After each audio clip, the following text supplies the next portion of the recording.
Now I want to go further. So I go on the other side of town, and I get 650 acres this time. You spend thousands of dollars in the process of getting land to have a house on. That's ridiculous. Why don't I just buy a chunk of land, not make any profit on the land, just have everybody own it in common, and all their money goes straight to their house? We don't need infrastructure. Each one of our buildings has everything it needs, power, water, sewage right in it. We took thousands and thousands of dollars of expenses out of the equation, and it worked. Now we have a bunch of people out here, no mortgage payment, no utility bill, and they're happy, and we are ongoing. I'm not saying that I really consciously wanted to use people as guinea pigs, but I was using a life situation as a guinea pig in a sense, because it could not work out for you. People piss and moan if there's the slightest little problem, and you learn from that. If they're all complaining about it being too hot or too cold or not enough electricity or not enough water, we're going to learn and we're going to fix it.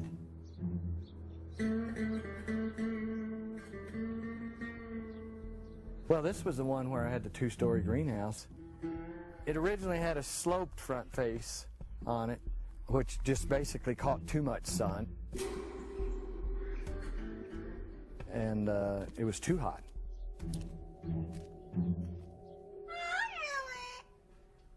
No, we had ventilation and everything, but the sun, just the direct winter sun coming in at a slope 2 stories high, was just too much.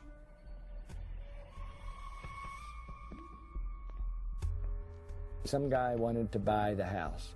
He's a rich kid who came out here to just be in the wilderness, and said, I'll pay anything for it. And I said, okay, I'll have you sign a release that it is an experimental house and you can buy it. Calls me up like a couple of months later and has me come over. Says, will you come over? I got a problem.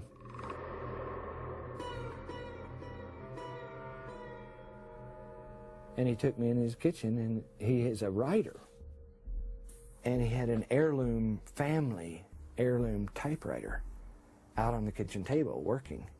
And the typewriter was melting. The plastic was running.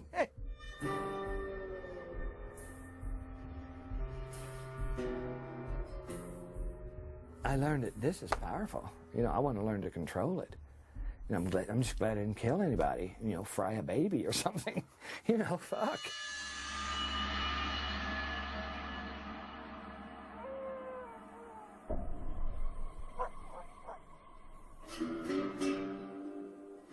It takes clients to develop ideas in building.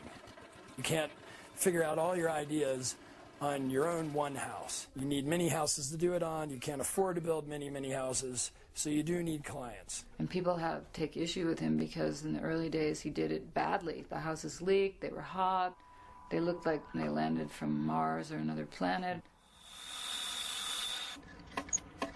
Most of the time, you'll get good clients that realize that it's experimental what you're doing, and some things may not work, or some things could be better. Then you get the occasional client who thinks, oh, it's experimental, but everything must work perfectly because that's how houses are. And then those people, they're disappointed, and sometimes they sue. When you're doing something like running sewage through the living room and building a building out of garbage, if you really do seriously fuck up, it's 10 times as bad. And so, you know, if I had a roof leak, it was lawsuit. If I, you know, had a smell in a bathroom, it was lawsuit. If I had a house that was 60 degrees rather than 70, it was lawsuit. The powers that be in the architecture world and in the planning world, you know, they just can't see any other way than the way they've got established. And that's how the board of architects basically crammed down his throat that no, there's only one way to do an architectural contract, and this is it, and if you can't do that, then you can't be an architect. The architects board asked me to bring charges against Mike Reynolds. So everything that he was doing fell outside the scope of what New Mexico would consider legal construction. She said, basically, they're going to nitpick you to death for the rest of your life because of what you're doing. Standardized design and construction is so important because it means safety. I was breaking rules and laws right and left. There's no question about it. It's not just the design, but it was actually the building of these earthships that was a problem. Which, granted, he wasn't playing by the fucking rules. Rules are made to be broken. I was twisting the law to try to get sustainable housing out there, folks. The worst outcome that could have ever been for Mike was he'd lose his license, and he did.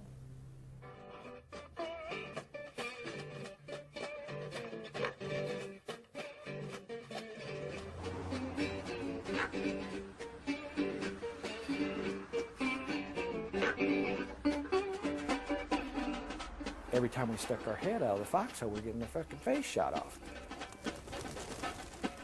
And the county writes me a letter saying that it has come to our attention that you have developed 3 communities which may be in violation of one or more of the aforementioned regulations. And here I was breaking every law in the book, and I said, well, Fred Navarro said I can do that. Well, he's dead. Who the fuck are you? Suddenly, there was a change of planning regime, and within a few weeks' time, everything started to go really badly for the company and for the community.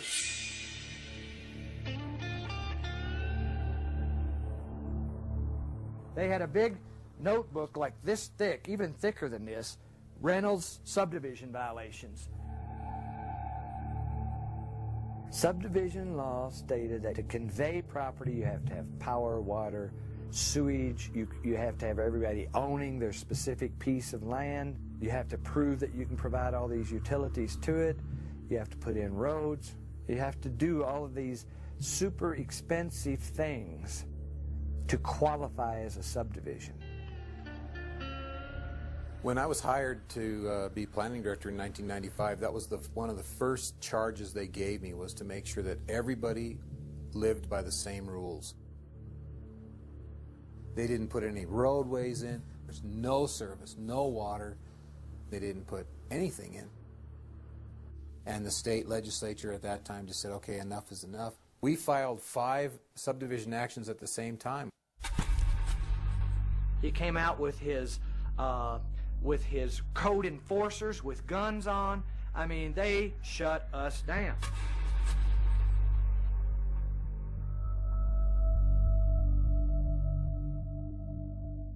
So I got busted on building, architecture, and subdivision all at the same time. I busted my ass for like 10 years to be an architect, and it was taken away from me. I mean, there's no way that's not going to shake you up to some extent in terms of questioning your own competence and abilities. And are you doing the right thing?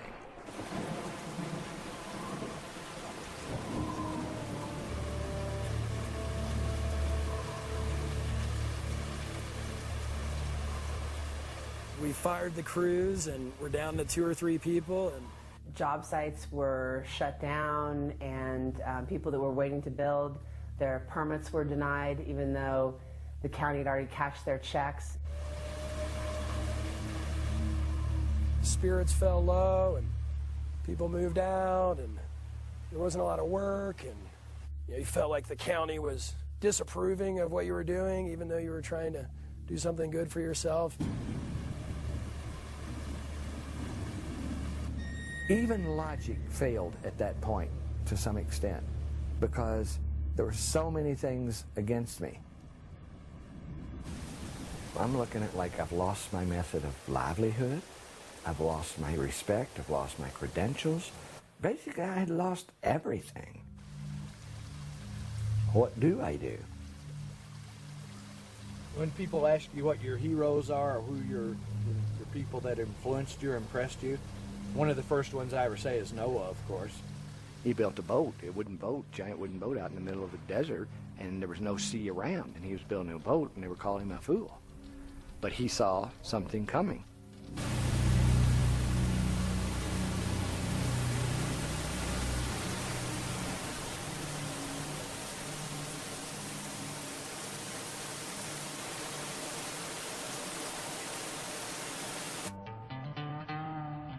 He didn't draw for 2 years. You know, he didn't draw a house design, or he wasn't able to think about any details or how to, you know, improve upon the buildings. So, yeah, he was just occupied by law. Just the atmosphere around the entire company was, everything was in question. At this point, I'm assessing my life and my situation. Do I want to spend the next decade proving these people wrong on an ego trip? Or do I want to, however I can, prove sustainable housing and build it? I went in with my tail between my legs. I said, what do you want me to do? And they said, be a subdivision.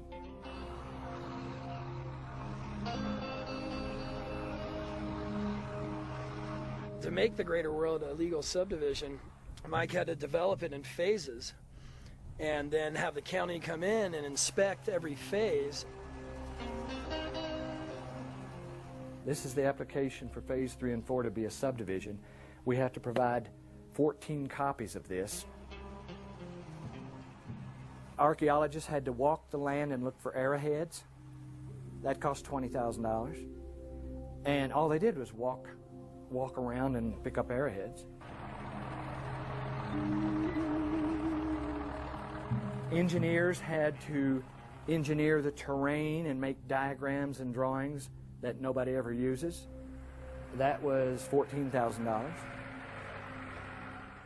Just endless horse shit.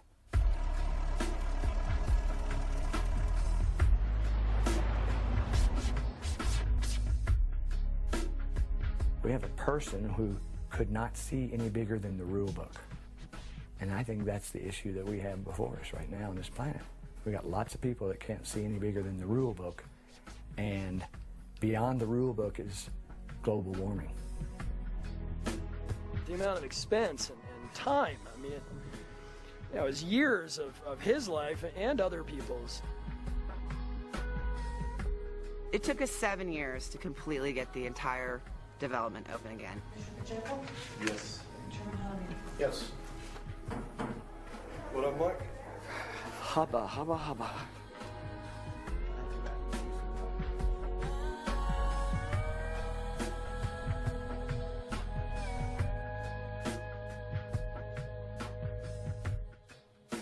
All of a sudden, I went from a turd in the punch bowl to, you know, a flying fish.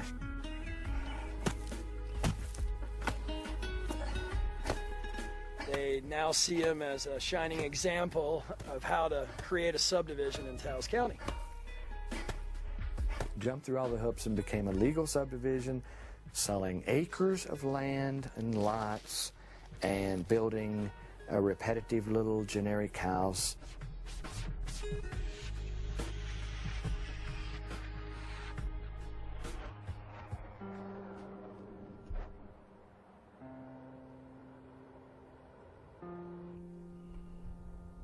For a period of time there, I was not exploring.